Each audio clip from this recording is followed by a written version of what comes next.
This is the IELTS Listening Test. You will hear a number of different recordings, and you will have to answer questions on what you hear. There will be time for you to read the instructions and questions, and you will have a chance to check your work. All the recordings will be played once only. Now turn to Part 1. Part 1. You will hear a woman telephoning a car rental company to ask about car renting services. First, you have some time to look at questions 1 to 5.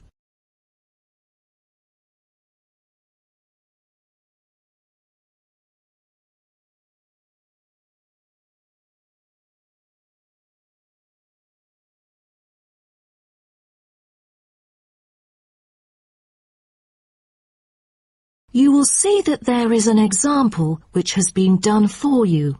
On this occasion only, the conversation relating to this will be played first. Hello. First choice car rental. How may I help you? Oh, good morning. I'm calling for some information about your car renting services. I'm an American and I will be going on a family holiday to your city from Ohio next month. The woman says that she is an American, so American has been written in the space. Now we shall begin. You should answer the questions as you listen, because you will not hear the recording a second time. Listen carefully and answer questions 1 to 5. Hello. First choice car rental. How may I help you? Oh, good morning. I'm calling for some information about your car renting services. I'm an American and I will be going on a family holiday to your city from Ohio next month. Okay, no problem. It's our pleasure to serve you. Could you please tell me your name and contact information first? I'm Caroline. That's Caroline.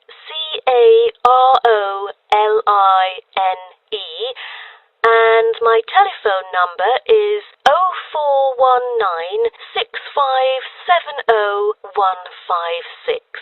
Okay, I've got that. And how can I send you our quotation? If you are satisfied with our arrangement, is email alright, or should I send it by post? The latter, please. I'm afraid I'd prefer to read it on paper. That's no problem. I'm considering renting a caravan for a week, but I don't really know the price range for it, since I haven't rented any car through that method before. I think it should be within my budget of $50. You know, we have various caravans at different renting prices, according to the class of vehicle, facilities inside, mileage, etc. I'd recommend the Explorer, taking your budget into consideration, which is of good value and will cost you $39 per day. Is that okay? Of course, that's fine for me. I know the Explorer. That could save me $11 each day. You know, a family holiday will be costly. That van is perfect. I'm glad that you like it. So, do you have any particular requirements about your room in the van? How many beds are there? 1 twin bed. But there are 3 of us. My mum, daughter, and me. So, can we add another bed? No problem. For the facilities, I think a kitchen is the most important. And, of course, the stove. Before you hear the rest of the conversation, you have some time to look at questions 6 to 10.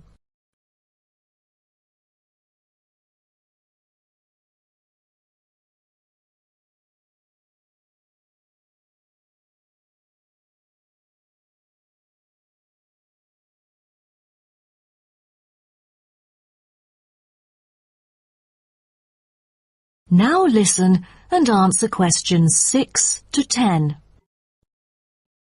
In our vans, such as Explorer, there are all the basic bedding materials you need, like pillows and blankets, as well as some equipment for daily life. And many things can be added into your room according to your needs, such as a coffee maker. Well, I need to have a heater in case it'll be cold at night, and a microwave, of course. All right, I've taken notes of all these things. Actually, All our vans should be taken from our company, which is not too far from the city centre, so we can pick you up from the centre for free. Is that okay? Oh, I'm afraid we'd better be picked up from the airport, as we are foreigners in your country and not familiar with the transport system. Is that all right? Yes, it is no problem. With that comes the information for the insurance. I need the driver's name and age. That is my daughter, Chris, who is 19, the youngest driver amongst us three. I'm sorry, but our company only accepts caravan drivers aged 25 or over, according to our regulations. So... Well, that would be me, Caroline, and I'm 49 years old. And where was your driving license issued? I mean the country. I've got a license in America, but I've also got one in Australia, which is still valid. Is it better for me to register the local one from your country? Yes, that might be better. So your registration number is... That is the end of section 1. You now have half a minute to check your answers.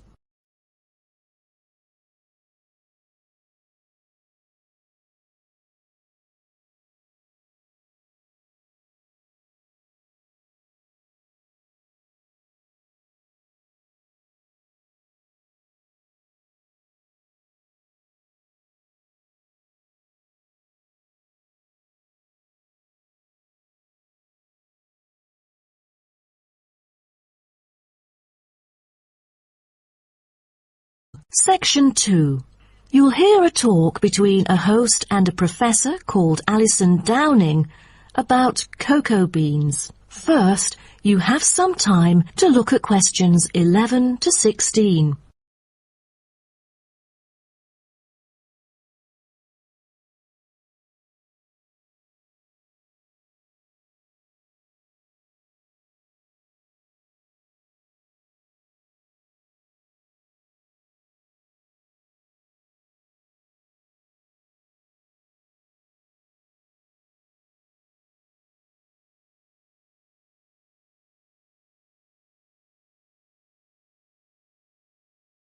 Now listen carefully and answer questions 11 to 16. Hello and welcome to today's talk. Here with me is the famous botanist, Professor Alison Downing. So, Alison, tell us something about cocoa beans. Cocoa beans, also called cacao beans, are the primary constituent in making chocolate, grown in tropical areas in South and Central America, West Africa and Asia. The cocoa tree is often raised on small family-owned farms. When the harvested pods are opened to expose the beans, the pulp and cocoa seeds are removed and the rind is discarded. The pulp and seeds are then piled in heaps, placed in bins or laid out on grates for several days. During this time, the seeds and pulp undergo a process called sweating, where the thick pulp liquefies as it ferments. The fermented pulp trickles away, leaving cocoa seeds behind to be collected. This is when the beans are harvested, and then the bags holding them are ready to be transported. But the most important step in processing the cocoa bean is cleaning it. Once the beans are unloaded from the railroad cars, the packages are opened and then weighed by machines. Then the pods are split and the seeds or beans are covered with a sweet white pulp or mucilage. On arrival at the factory, the cocoa beans are sorted and put in a hopper to be cleaned more rigorously. The wet beans are then transported to a facility so they can be fermented and dried. They are fermented for 4 to 7 days and must be mixed every 2 days. They are dried for 5 to 14 days, depending on the climate conditions. The fermented beans are dried by spreading them out over a large surface and constantly raking them. Then the beans are ready to be roasted. Now, roasting takes place at a high temperature, and then the beans are boiled in a heated chamber. During the roasting process, the beans will be expanded and cracked. But prior to this, the beans are trodden and shuffled about using bare human feet. During this process, red clay mixed with water is sprinkled over the beans to obtain a finer colour, polish and protection against moulds during shipment to factories in the United States, the Netherlands, the United Kingdom and other countries. Now, back to what I was saying. After the beans are cracked, they need to be cooled. Then the roasted beans are sealed in pockets. Before you hear the rest of the talk, you have some time to look at questions 17 to 20.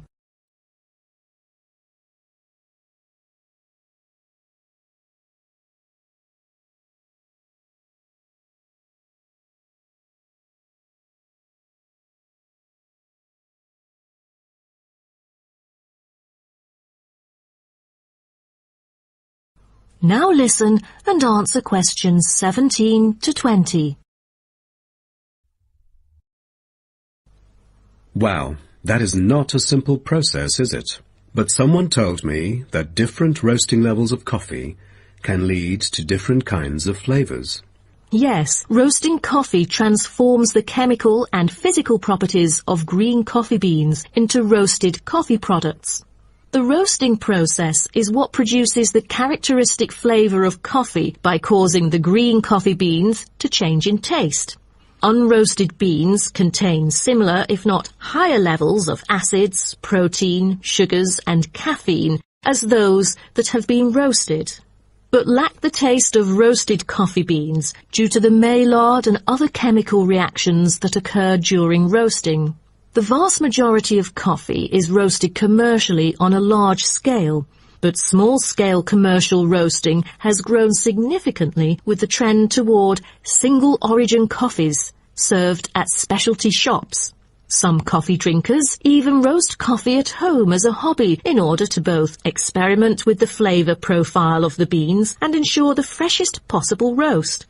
So here, I'm going to introduce some of these roasted coffee beans and their special flavours.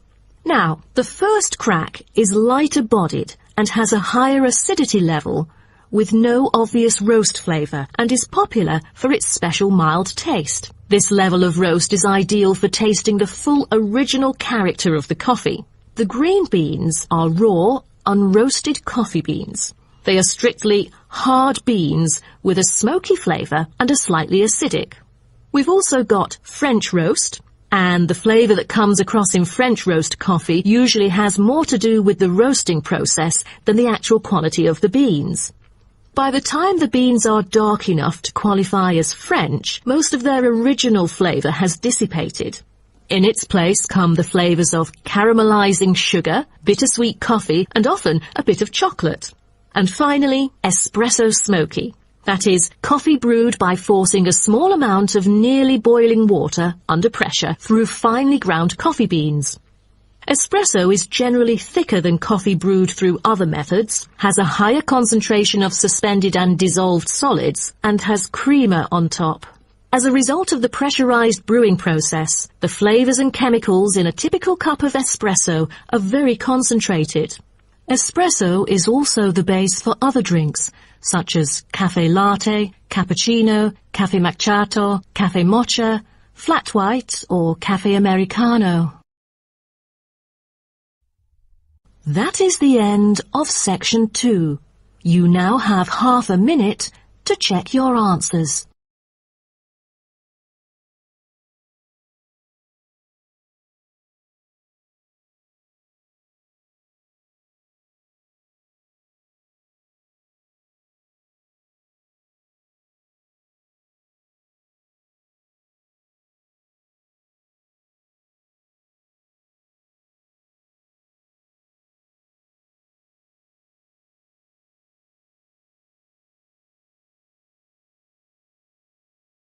Section 3.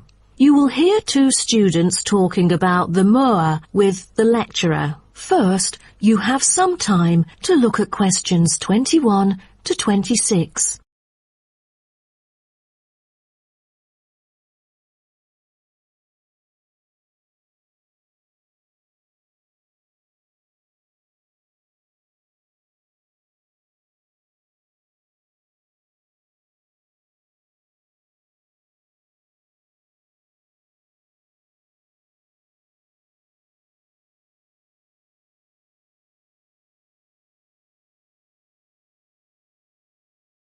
Now, listen carefully and answer questions 21 to 26. Thank you all for coming here today to hear about the moa, a kind of animal which has been extinct for a long time. Well, first of all, we look at what the moa are. The moa are 9 species of flightless birds endemic to New Zealand. They were the dominant herbivores in New Zealand's forest, shrubland and subalpine ecosystems for thousands of years. But around 500 years ago, they all went extinct. When I mention extinct animals during ancient times, you may immediately think of dinosaurs, which disappeared around 66 million years ago. Fossils of dinosaurs, which we use to study, are large in number, but not many of those of moa remain, though both animals appeal to people today. So, the moas sound more mysterious now. But sir, I've got a question about these flightless birds. How can we distinguish them from other birds? That's a good question. Birds are commonly characterized by being warm-blooded, having feathers and wings, usually capable of flight, and laying eggs, while the flightless moa, until their extinction, were the largest birds in the world. Their heads are relatively small in relation to their bodies, and they are the only wingless birds lacking even the vestigial wings and substantial tailbones in their family. That's impressive, but were they born to be like that? I mean, when they were chicks. Yes, absolutely. So let's move on to the chicks. The eggs of moa were laid in nests and incubated for about 2 months. The chicks would be well developed upon hatching, and probably would be able to leave the nests to feed on their own almost immediately. I've heard that the male moa are thought to have incubated the eggs. Is that true? I think there is a possibility for that. I've read somewhere that the sex-specific DNA recovered from the outer surfaces of eggshells suggested that these eggs were likely to have been hatched by the male, but we still need to consult more. But I have a question. There has been some occasional speculation that the moa were still alive, because someone said they had caught sight of them in New Zealand in the late 19th century, or even the 20th. Do you think it's possible? I'm not amazed by that, since that kind of thing has been claimed several times. But I find it funny, because no reliable evidence of moa tracks has ever been found, and experts still contend that moa survival is extremely unlikely. So what was the reason for the moa's extinction? I wonder if it was global warming or some other factors related to their living environment. Well, before the arrival of human settlers in New Zealand, the moa's only predator was the massive Haas eagle. Then the Maori arrived sometime before CE 1300, and all moa genera were soon driven to extinction by hunting. What a horrible thing. Before you hear the rest of the talk, you have some time to look at questions 27 to 30.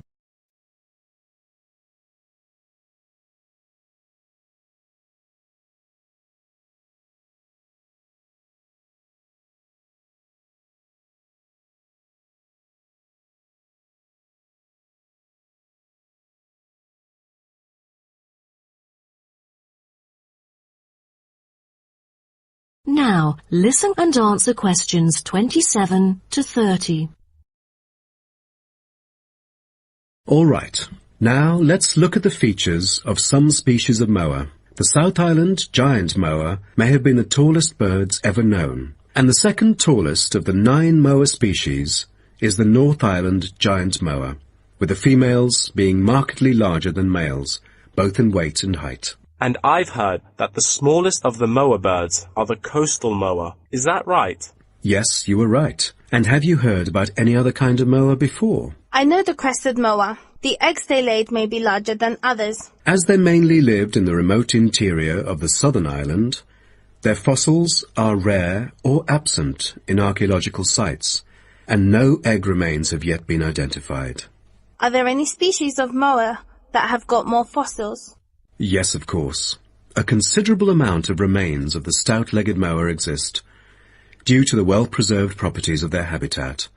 Their skulls reveal relatively bad vision, a good sense of smell, and a very short bill. Then there is the eastern moa. They were remarkable in having very long and narrow windpipes, which probably enabled them to make louder, more resonant calls than those of other moa, and had the greatest vocal abilities, so they could communicate when they could not see each other in the forest or at night.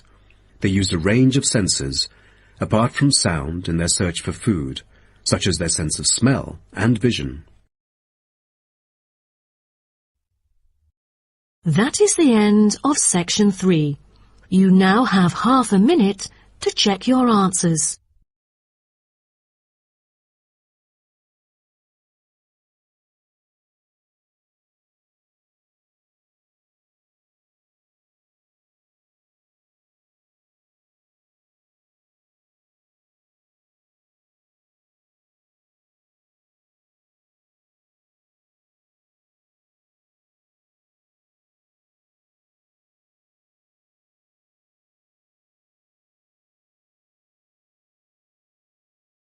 Section 4. You will hear part of a lecture about time measurement. First, you have some time to look at questions 31 to 40.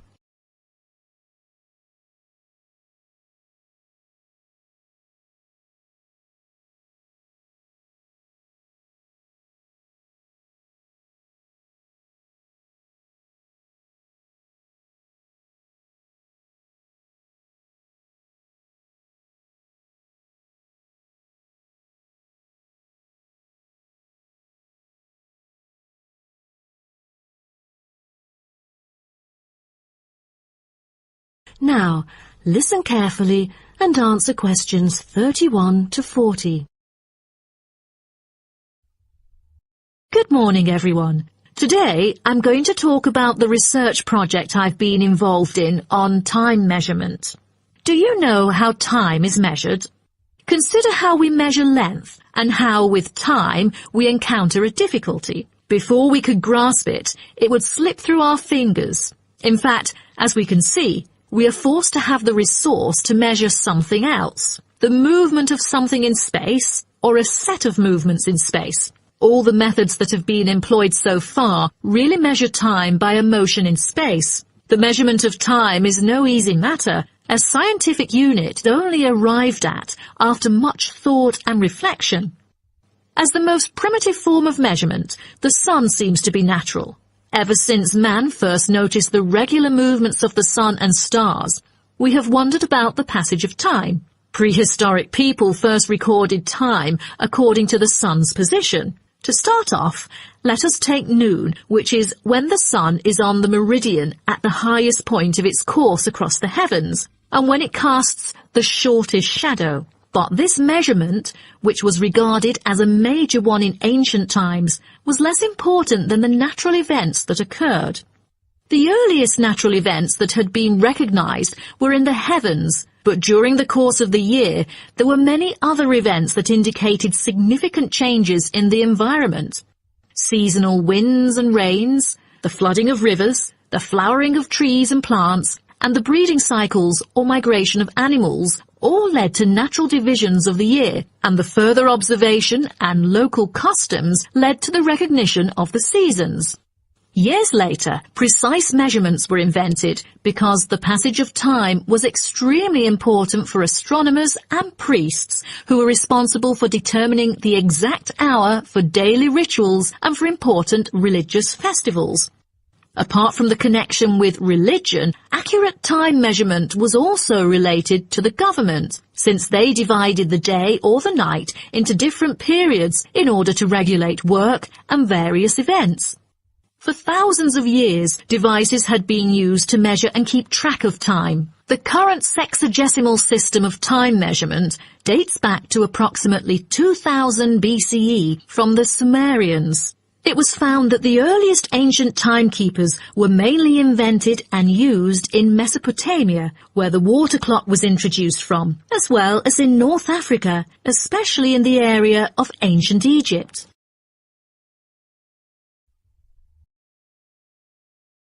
So, now I'd like to introduce you to some of the most well-known ancient timekeepers, as well as the disadvantages of them, for which they were replaced by various new forms of clocks that were used afterwards. A sundial is a device that tells the time of day by the apparent positioning of the sun in the sky. In the narrowest sense of the word, it consists of a flat plate and a gnomon which casts a shadow onto the dial. As the sun appears to move across the sky, the shadow aligns with different hour lines which are marked on the dial to indicate the time of day. However, it was quickly noted that the length of the day varied at different times of the year. Therefore, there could have been a difference between clock time and sundial time. In addition, the sundial was of no use at night, so a water clock was invented. The water clock, or clepsydra, appeared to have been invented around 1500 BCE and was a device which relied on the steady flow of water from or into a container. Measurements could be marked on the container or on a receptacle for the water. It was reliable, but the water flow still depended on the variation of pressure and temperature from the top of water in the container. As the technology of glass blowing developed, from some time in the 14th century, it became possible to make sand glasses. Originally, they were used as a measurement for periods of time like lamps or candles. But as clocks became more accurate, they were calibrated to measure specific periods of time. The drawback, however, as you can imagine, was the limited length of time they could measure. The last timekeeper to be introduced is the fire candle clock. Candle clocks took advantage of a simple concept, the slow and consistent nature of a burning wax candle. By utilizing this process, our ancestors were able to keep steady track of the time. The clocks were created by engraving the length of the candle with evenly spaced markings. Each marking represented a single unit of time, and, as the wax burned down, each hour would disappear. However, the drafts and the variable quality of the wax mainly influenced the time of burning. Like oil lamps, candles were used to mark the passage of time from one event to another rather than tell the time of day. That is the end of section 4. You now have half a minute to check your answers.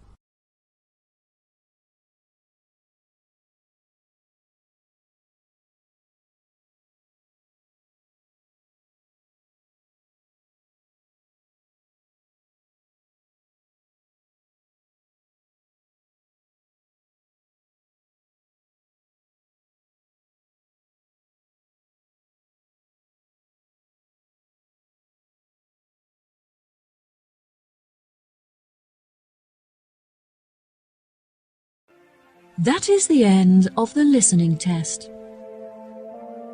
In the IELTS test, you will now have 10 minutes to transfer your answers to the answer sheet.